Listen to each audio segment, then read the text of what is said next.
Ce tutoriel est destiné à comprendre l'exercice 3.2. Le but de l'exercice, en fait, c'est de demander à l'utilisateur de saisir deux valeurs et de retourner la valeur la plus grande.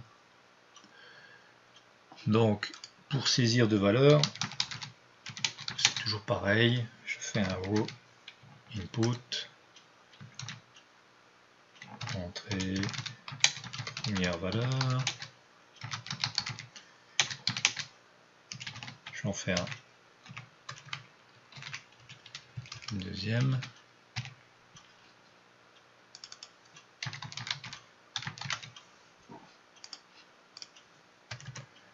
Première valeur, deuxième valeur. Je vais afficher les valeurs.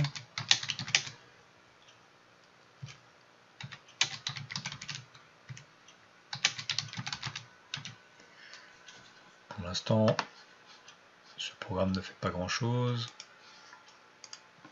Je rentre la première valeur, 23, 45. 23, 45, il me retourne mes deux valeurs. Si je veux qu'il me retourne, qu'il m'affiche la valeur la plus grande, alors je vais devoir utiliser un test. Le test se fait avec un if.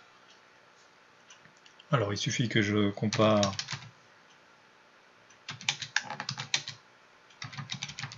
mes valeurs. Si value 1 est supérieur à value 2, c'est que le max est value 1. Sinon, le max est l'autre valeur.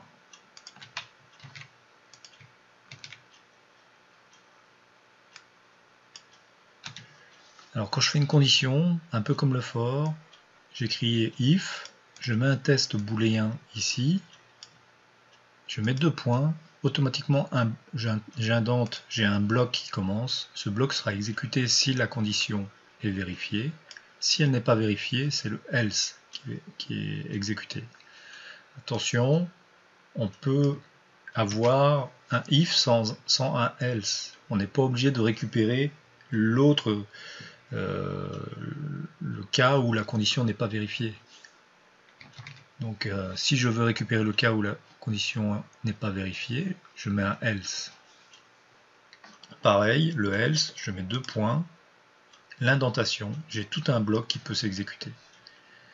Un bloc, ça peut être plusieurs instructions, ça peut être une dizaine d'instructions, ça peut être comme une instruction. L'idée, c'est qu'elle soit alignée. Alors maintenant, j'ai un programme qui fonctionne, j'écris 22, 45. 22, 45, ça me retourne 45, pas de problème, la valeur max est 45. Si je veux être un peu plus rigoureux, je devrais convertir mes valeurs en int pour être sûr de comparer vraiment les valeurs entières.